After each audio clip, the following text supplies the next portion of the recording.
well, I got to shout out DoseOfDion, man, because it was actually the first time I went live on YouTube. And, you know, guys don't know DoseOfDion. He put out a lot of good content for the Detroit Lions. What is up, everybody? Welcome back to another video. In today's video, we're going to be talking about Detroit Lions linebacker Jalen Reeves-Maybin. Yes, we're talking about Jalen Reeves-Maybin today in this video, and I thought this would be a really cool video to do because yesterday we got to hear from Brad Holmes and Dan Campbell, and Dan Campbell specifically touched on the re-signing of Jalen Reeves-Maybin and what he liked about Jalen Reeves-Maybin from what he saw on the film and why he basically re-signed him. So today, I took a look at what he was talking about, and I put together a video as to what he may have seen from Jalen Reeves-Maybin and how he could potentially fit in next year's defense and the impact that he could have for the Detroit Lions. So he was signed to a one-year deal. He was drafted back in 2017, the same year Jarrad Davis was also drafted, a later round pick than Jarrad Davis, and he was brought in for the Terrell Austin scheme, okay, that defensive scheme, which was smaller linebackers, sideline to sideline speed that can help in coverage. He came in at 6 foot 230, so much smaller of a linebacker. Kind of a lot of linebackers that you're seeing in the draft class, you know, this year is a lot of those smaller linebackers. The issue is the very next season after his rookie year, the same thing that happened to Jarrad Davis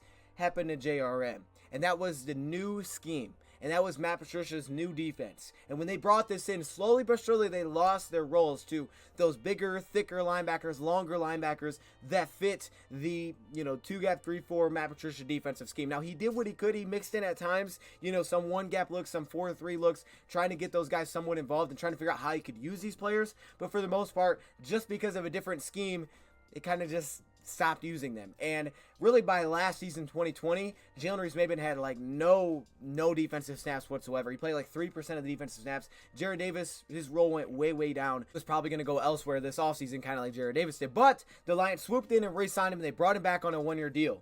And Dan Campbell said a few things that he liked about him, okay? The first thing is that obviously his special teams impact. But defensively, he liked his smarts and his effort. And today we're going to take a look at what he watched, what he said he watched, and take a look at some Jalen Reeves-Maybin. Now we're going to start off with some stats first, just to kind of put everything into perspective here. On the left side, you're going to see his 2017. These are his rookie stats. This is before the Matt Patricia scheme that got changed. So this is when he was here with Terrell Austin for the first season. This was his rookie year, and you can see 68.1 overall, really strong PFF grade.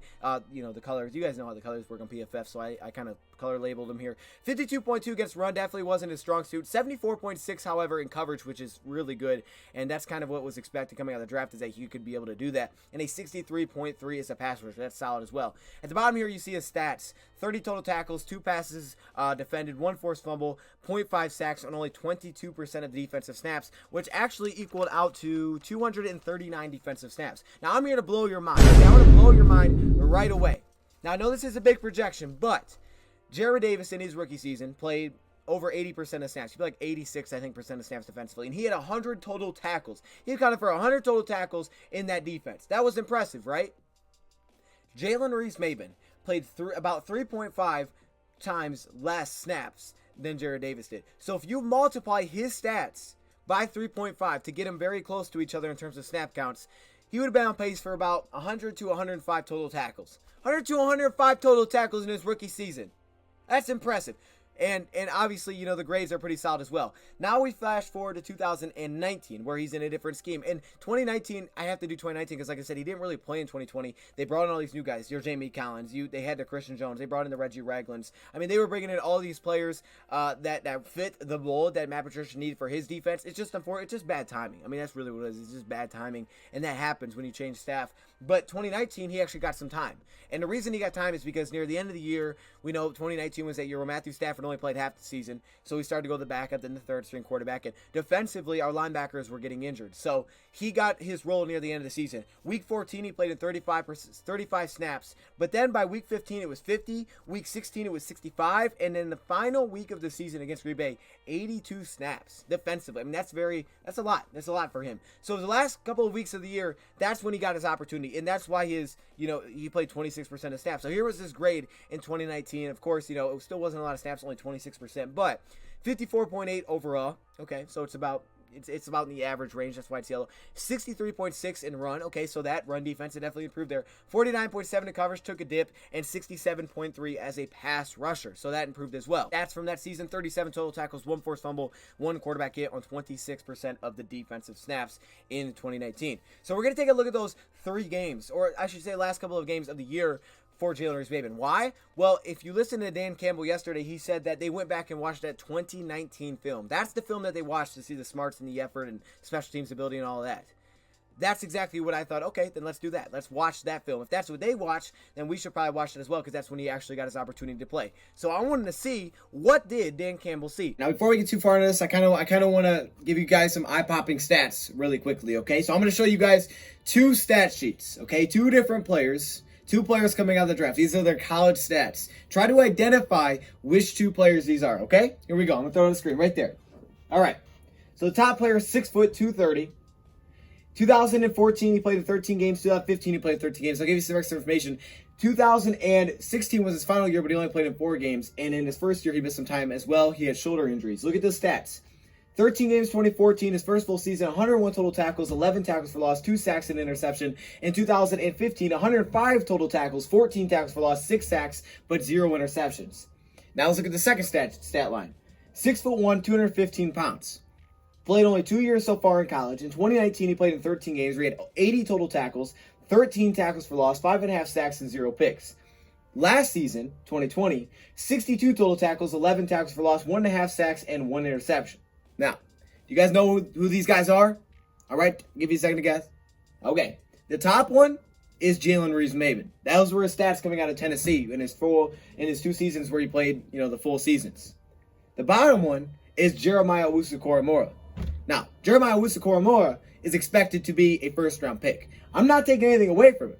I'm just trying to show you guys the kind of stats that Maybin was putting up in college. The kind of stat line. One of the biggest reasons he fell also was because of the shoulder injuries, which hasn't really shown up in the NFL. But look at that. I mean, just hold up. Really? For real? Okay, look at the numbers. They're similar almost everywhere, and he has way more tackles. Almost every stat thing is exactly the same. I mean, they're so similar. More sacks, more tackles, similar tackles for loss, slightly more, half more. Same interceptions, and 1 more game played. What they're trying to demonstrate here is that coming out of the draft, this guy was built for the type of scheme that he was drafted for. And he was a very, very highly looked at as a sleeper player because of the injuries that could knock him down. There were some issues about his game. This guy was a very talented college player that had that sideline-to-sideline range and speed. Some people thought he could be a safety at next level at 230. Okay, this guy was very talented, but the injuries really hurt his draft stock. Like he was playing against scrubs at Tennessee. Before we do that, let's first go through his strengths and weaknesses. I thought we'd do this first and just kind of fly through this. That way you know what to look for when we get into the film side. It's not that long of a film, but let's start with the strengths first. He's a athletic player, very athletic, and a lot of that has to do with size. 6 foot 230. You see that, like I said, a lot out of this year's draft where guys are about that size and they have some really nice speed. The concern would be if you're 6 foot 230 and you're slow. That would be the concern. But he's not. He's athletic like he should be, and he fits that mold. Now, I think he's gotten a little bit bigger. We know Jared Davis did what he could to try to bulk up to fit in this defense and try to find a role. To me, Maybin looks a little bit bigger. I know he's listed as like 233 now, so they say he added 3 pounds. I think he looks bigger than that. But either way, you can see the athleticism in his game, and it could definitely thrive in a new defensive scheme, similar to why Alex Anzalone was brought here this offseason as well. Next thing is that he can drop deep. He can drop deep into coverage, in zone coverage, deep middle. He's got the athleticism to do that, and he looks very comfortable in coverage, which we'll get to. Reads quarterback's eyes really well. So coming out of the draft, very instinctive player, very reactionary player that was very quick to react, and reading quarterback's eyes does that at a very high level. When you have these linebackers dropping in the zone, right, they're not turning and running and playing man and just keeping their guy. They're kind of just reading the quarterback's eyes and trying to just clog passing lanes, basically. And he does that at such a phenomenal level, but he's so quick to react as well, and you can just see his instincts are just phenomenal. That reading quarterback's eyes in coverage for zone is one of his strong suits, in my opinion. Defense adjust. Now, what the heck does that mean? Well, we'll see it more in the film, but basically, he was the leader of that defense near the end of the season. I mean, he was the guy that was moving players around. I think that's probably part of the reason that Dan Campbell said he's smart, because he's moving guys around, he's setting up the defense, he's getting guys in position. He took that role. He was the guy defensively, right? He was the leader of that defense, honestly, that was calling all the shots. That was impressive, and we'll see that. Sideline to sideline speed.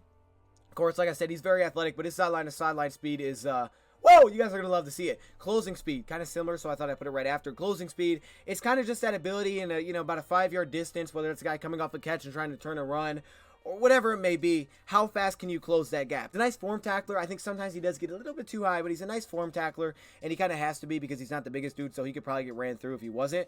He can be a speed rusher. That's where, as a pass rusher, you think that he could thrive because he is fast, and we'll see some examples. He sifts through blockers.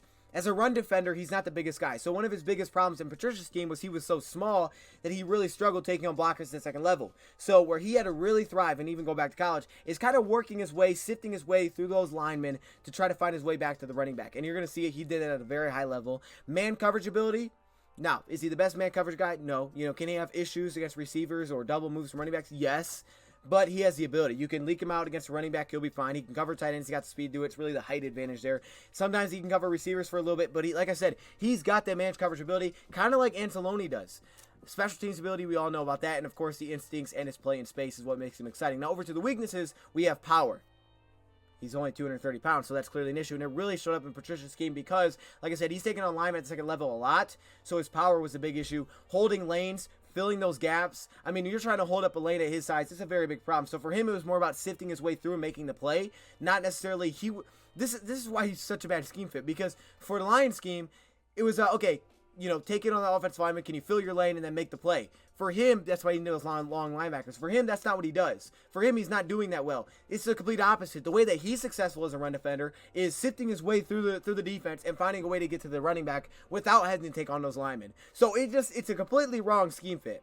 That was a big issue, and that's why, maybe he could be more successful with Detroit next season. He honestly really could be, and that makes me very excited that they signed Anzalone because it tells me this guy could actually be pretty good next season. He can get sucked inside play actions. He can get fooled on that. A lot of linebackers do, though, because they're trying to slide over to stop the run, and, of course, he gets sucked inside. Does have pretty good, recovery speed, but it can still be an issue. You got a receiver dragging across. He's not going to catch that guy from behind.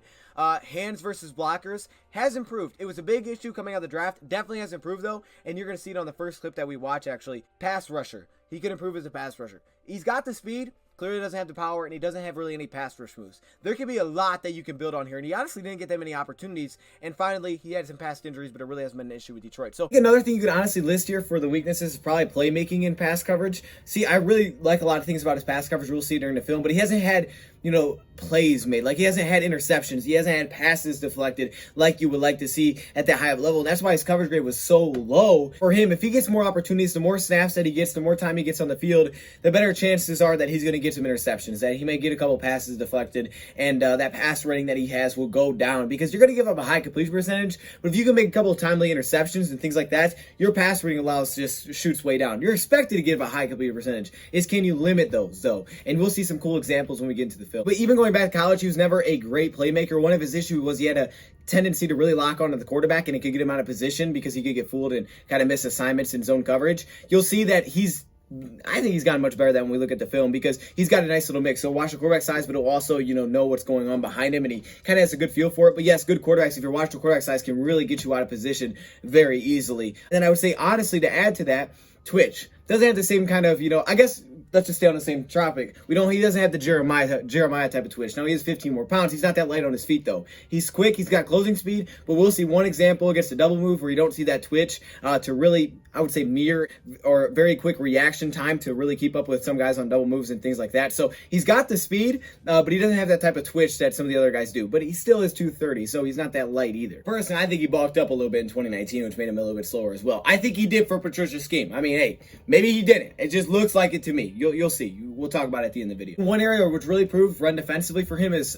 tackling, of course, but not only just that, but also, being a little bit more patient, but finding the right hold, not getting out of position as easily. Younger, 2017, he got himself out of position a few times, but you look at 2019, he was less out of position. He was more in the play and where he needed to be to make plays on the football. You can see he was a little more patient. The game slowed down a little bit for him. So I think that was a big difference from 2017 to 2019 in terms of his run grade. Let's just dive right into the film now. Let's take a look at Jalen Reeves-Maybin again. This is 2019, so he got his opportunity at the end of 2019. There was a lot of linebacker injuries, and he kind of had to become the guy for them. And like I said, the season was basically over at that point when your quarterback was down and you didn't have a good record. So either way, this kind of gave him reps, and they tried to play him at edge. I didn't like him as much there. We'll see some examples, but at the inside, he played linebacker. I really liked it. Now, here's a formation where the Lions, they had the 4 defensive linemen down here, and sometimes their 3-4 could kind of look like a 4-3, and we'll see some occasions, but this time they have 4 defensive linemen down, so that really benefits him. Spreading you out there playing probably a nickel package here. You have Longa baby. Hey, Longa Jalen Reeves-Maybin holding it down,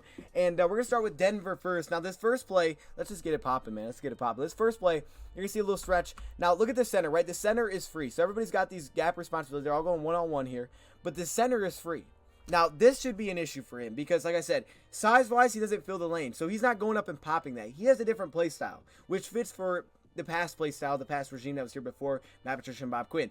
So, again, like I said, just bad timing there. But this is where he's improved, using his hands before blockers. But this is how he has the success. He's not going to run up there and chuck the blocker and try to hold the lane and fill it and try to make a play. Instead, this is how he makes the plays in the backfield. Watch this. He's going to engage early, boom, right there, quickly getting his hands up near the shoulders, and then he breaks off right away, and he's able to kind of slip down and make a tackle. Like I said, his athleticism, his agility can make him really tough for offensive linemen in space. So now here we go again. They're going to spread out the defense, and he was the guy that coming out of the draft, we were like, man, this guy's going to be great on third downs because he's got the speed, he can be a pass rusher, and he can cover. This is going to be great on third downs, and that's what he could be for the Lions next season a lot. So here's one. They spread him out, right? They have no running backs in the backfield, and just... okay, there is a flag on this play, I know, but I just kind of wanted to show you the aggressive nature. See, coming out of the draft, right, he doesn't have the best size. So as a tackler, he's got to be a good form tackler, but also has to show aggression because if he doesn't, he's going to have issues with tackling. So he had to be a very aggressive linebacker, and here's a great example of that. He's not a consistent big hitter because he's not that powerful, but he will bring that aggression. So you're going to watch the quarterback starts left. It kind of slides him left, right? He's moving over there, but watch how fast that he recovers. He knows the quarterback looks the other way. He stops. Now he starts to fly over there. Quarterback on the run. I think this is Drew Lock, right? Okay, makes a big hit here, right? Okay, yes, there's a flag. I know there's a flag, but I just want to show you the kneecap and pop, Jalen. That's what I like to see. And just kind of the same thing. Just look how he kind of just, you know, sifts his way through these linemen, right? Lineman coming up here, and he kind of just works his way through everybody. Just kind of works his way through all the traffic, and he finds a way to get down and make a play on the ball. And that's how he played. That was his play style. He just hits the hole like running back, right? He sees the lane. He sees it right away. Because you have so many defensive linemen on the field, so many guys close line scrimmage, it can allow him to get space, and he's able to just make plays in space. That's what his role is, make plays in space. You can see the speed, and he just cuts down and makes a nice play there. Now, here's where the issues come into play. And here's why he could struggle sometimes last season, is because when he's picked up like this, it takes him completely out of the play, right? The offensive lineman just shoves him out of the play. You know, that's the thing. He doesn't have that power to hold up that offensive lineman. He's going to get blown out of the play. So, scheme is a very big factor for a guy like Jalen Reeves-Maybin. And just look at the production, by the way, he's putting up against Denver in this game. The offensive lineman's free, but he doesn't run in there and just get stuck. So, here's what I like is that, okay, yes, there are occasions where he'll pick the wrong hole. Sometimes you have to pick the first hole because you have to fill that lane to make the running back redirect to pick a different one, right? You have to fill your gaps. But this is what I really like about this one. He's patient, okay? He could have just simply ran through here and got stuck, and then there would have been no help on this side. But you can see how he stops. This offensive lineman could have picked him up, and look at this gap for a secondary player. You don't want that. He stops, works his way back through. Offensive lineman can't keep up with him because he's so quick, and he's able to make a play. I love that play. Here he is on the outside. You got him lined up against the running back. He has the speed to do this. You're comfortable with him doing this. Just a short little route. I think they're trying to set up a screen here, yeah. And just look at this closing speed, that closing burst to basically just shut this down. Yeah, he caught the ball, but you're not going anywhere after that. Just shut that play down, and really nothing happened. Here we go against Green Bay. This is the last game of the season, and he played well against Green Bay. I really liked what I saw. This is one of the examples where he got the blitz. First waits for the running back. He goes to blitz, and you can see he kind of just trips. He trips over a leg there. I think he would have got the sack. This guy's got legitimate closing speed, play action, and this is what I like. Again, watch him take the running back. Now, you're going to see him. He's going to try to chase Aaron Jones all the way up the field here. Now, clearly he's beat slightly, but he does enough to stay with him where it's a very difficult pass for Aaron Rodgers to drop in the bucket. So he follows him right out of the backfield, but he doesn't give up on the play. He doesn't stop here. He chases him all the way around. We got some pressure there, and you can see some pressure really helped, but he's able to just stay close enough where it's a very difficult window. Did he have him beat? Yes, but it was a very difficult window for him to really throw that pass in. Example, kind of the same thing, right? The offensive lineman's going upfield. If he picks up this block, he's going to take it completely out of the play. But watch his agility, his athleticism kind of just slide to the right, left, and he stays patient with it. Like I said, he's very patient. He's patient to make this play. He doesn't just get sucked in there, and he slides out and makes a good tackle. This one I wrote down giving Rodgers fits. He gave Rodgers some fits, and this is kind of where I said, okay, as a linebacker that can drop into coverage, he's got a really good job of reading quarterback's eyes to just kind of foul. And watch how reactionary he is, and it makes Rodgers have to hold on the ball just a couple of extra seconds later. If you got good pass rush, this should be a sack because of how long he has the ball in his hands. For the Lions, unfortunately, that wasn't the case. But just watch how long he really forces Rodgers to keep this ball because he just clogs those passing lanes over the middle because he's just moving side to side very quickly. You can just see the athleticism playing off here. Anzalone can kind of do a similar thing, but I like this. All right, so watch him. He's got his head on a swivel. There's the play action. He's watching this tight end cross. If he doesn't take away this crosser, that's an easy dump off for Rodgers. Takes away his first route. So he's looking left. Okay, Rodgers says, all right, it's not there. Jalen Reeves-Maybin's there. Then he starts to roll out right. Watch Maybin. Look at Maybin's eyes, right? He's looking right at Aaron Rodgers. He sees that. He comes off. Now he slides over. And look how he points. He directs him and says, hey, take my guy. I'm sliding over here. He can't see these receivers. He doesn't see this guy behind him. He slides there. Receiver continues. He's telling him to pick him up. Then he slides back over as Rodgers goes that way, and he forced him ultimately to take a deep pass. For how long he had the ball in his hands, you should get a sack here, right? 1, 2, 3, 4, 5, 6, 7, 8, 9. And it's one of those things where, okay, maybe it's more like 5 seconds because it's a little bit in slow-mo. But that's kind of my point, right? And you can see just because of the scheme here, right? Trey Flowers got a double team. They try to crash inside. None of these guys are winning their one-on-ones. Austin Bryant, you got to, I mean, we were just so, we're always injured, man. We don't have our top pass rushers out there. But you love that. I mean, just look how long you forced him to hold the ball. That should be a covered sack, and credit to Jalen Reeves-Maybin. Unfortunately, it doesn't happen. Now, here's one where he's burnt. See all the separation he's going to give here. Now, because, again, he's athletic, but he's not a corner. He's going to really sell out to jump down on this, and you can see just great double move. By the way, great play by Will Harris to work his way over here. Now, this one, I don't even show you the play on this one, really. Just watch Jalen Reeves-Maybin. And this is what he said, smarts. Jalen Reeves-Maybin is setting up this entire defense for the Detroit Lions. And that's the thing, the linebacker has to do that, right? You have your Mike usually that's doing that. Look him set up everything. He's just directing everybody. He's telling the defense line to move over. Now he tells Austin Bryant to get your butt over there. And then he brings Will Harris. I think it's Will Harris comes over here. And he's like, hey, go cover this guy who's falling over. Maybe it's Coleman. And then he takes the running back out of the backfield. He sets everything up, and that's exactly where Rodgers looks. It's not there. He has to go back the other way. He's going to show off just his flat speed. Now, still technically beat, yes, but how many linebackers can, honestly stay up with this aside from Anzalone, who we just signed, who could also do this? We show clips of it. So, yes, he has some, you got a slot receiver who's going to run up the seam here. And receivers, I mean, you would think this guy's just going to dust him up the middle of the field because Rodgers sees it, right? He sees this mismatch. He's already loading the throw. Doesn't dust him. By the time he's looking to throw it, let's go back to it again. Let's pause it. Let's pause right when he's going to throw. Right here. This is how close Jalen Reeves-Maybin has this. And then you have a safety over top. Most linebackers, they might get beat. So there'll be 2-yard difference. He just throw it out here and it's easy. But Maybin keeps it so tight. Look how close he stays with him. Look how close he is. Maybe a yard or two away that entire time. And again, he just makes the window so close, so small for a quarterback that you really have to be able to drop it into the bucket because he's not letting you get just tons of separation where you can just throw it out there. Again, kind of directing defensive traffic, right? Telling everybody where to go. This is that sideline to sideline speed. This is just how fast that he can be. He's on the strong side this time. Him and Anzalone could be working inside. They're going to a little nickel package here. They got Wilson inside here. This could be Will Harris next year a little bit. And just that sideline to sideline. Look how fast he just runs this play down. Nothing. Just nothing. Erase that. Stop it. Here he's lined up more on the edge here. Now this one is going to result in an interception. Remember this one was lined up high. He kind of drops right here over the middle and he gets his pick. But honestly, this is created by Maybin. This is one of those times where the Lions kind of overload one side. They do it with Jalen Reeves-Maybin. And this is why he can be an effective pass rusher because he's just straight up speed. He gets there so quickly that by the time Jameis looks back to his left when he starts right because he's expecting this drag to be there. Okay, watch him. Watch him, right? Okay, he starts right. And then as soon as he looks back, right there, as soon as he looks back, he's got that pressure in his face from Maybin. He panics and he just chucks it. And you have Tavai just sitting over middle. Really, Maybin sets up that interception, but you don't see that unless you look at the all-22. But because he's speeding how fast he could get there, he sets an interception up for them. Here again, working in the inside, you're going to see him run out. This is closing speed. We said, okay, he's got good closing speed. Working against the tight end here, the leak out by Howard. And look, I would say about right here is where the pass is going to go. He's got a pretty nice cushion. But watch, I mean, just look how fast Maybin is covering ground. Just look how fast, I mean, this is man-to-man coverage. A lot of situations that you'd be like, oh, man, he's just going to get it to him. It's easy first down. I'm pretty sure this was a third and he needed to get to about the, what would it be? Like the 34-yard line. Watch how fast Maybin just runs this down. This is where you need to get, 35.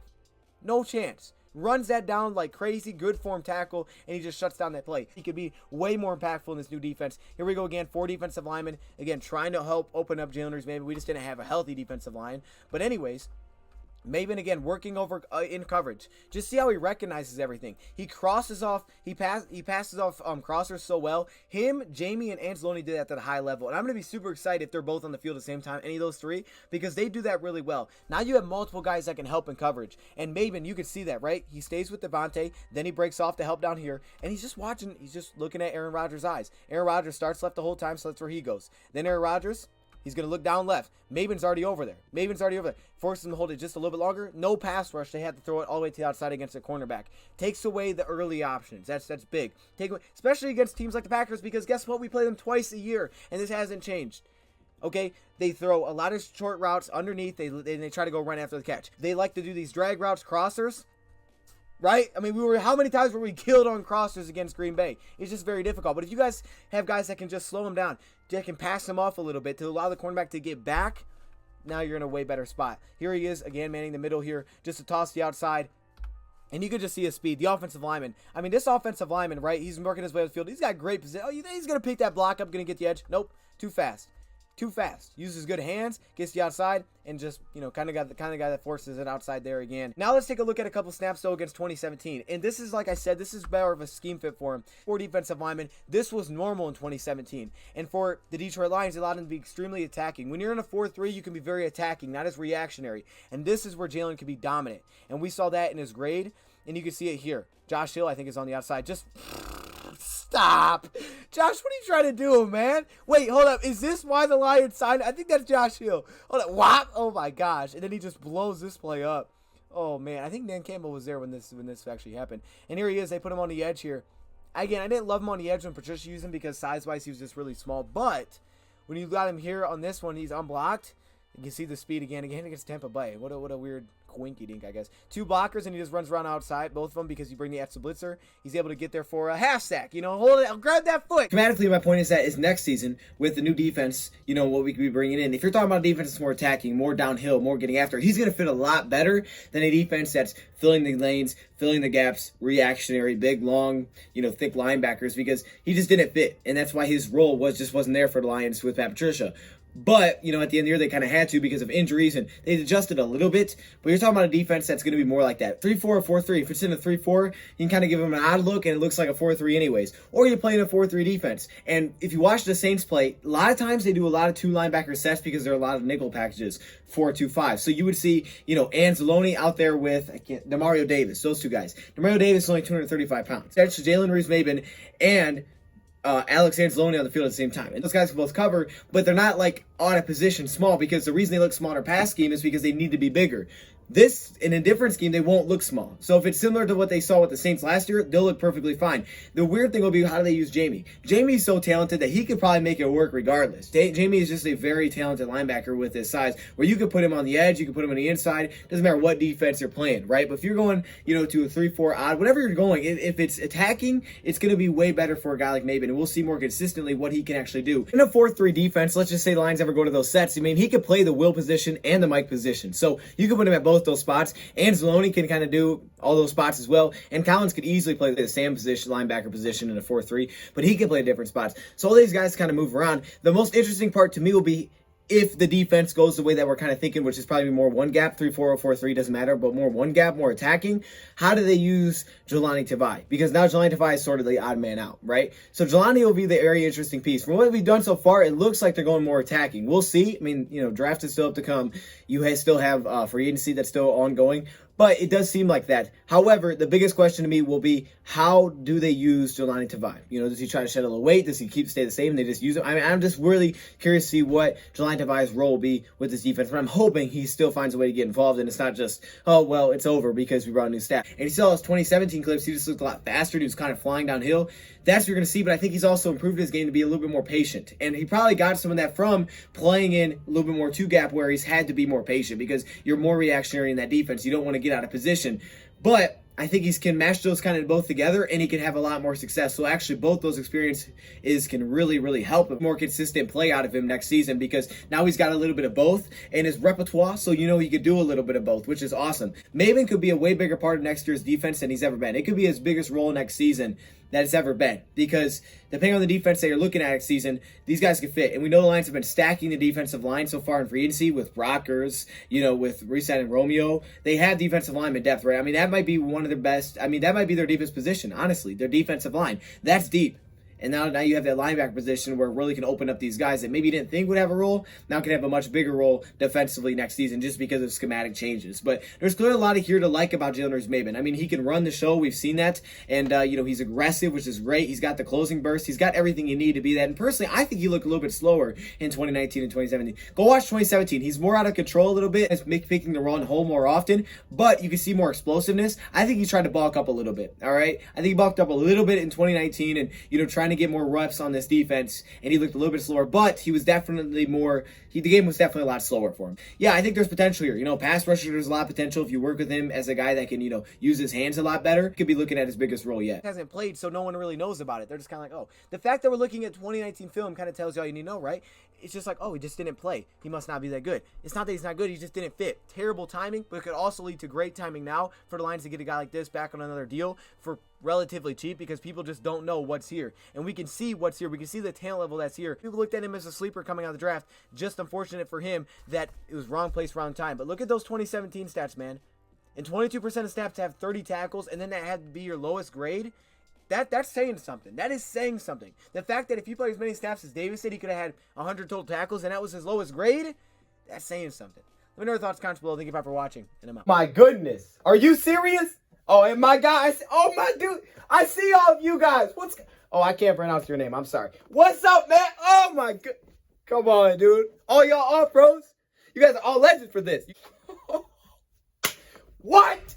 This is getting me hyped. This is getting me hyped. Come on, man. Make me want to drink some Kool-Aid, Oh, my goodness.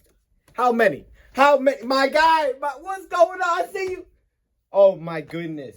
Hall of Fame. Here we have this many Hall of Fame. I didn't even know it. I seriously did. I mean, I can't say thank you enough. This is insane. Thank you. I don't know what to say. I really don't. I don't even know what to do with my hands. Should I fold them? Should I, thumbs up?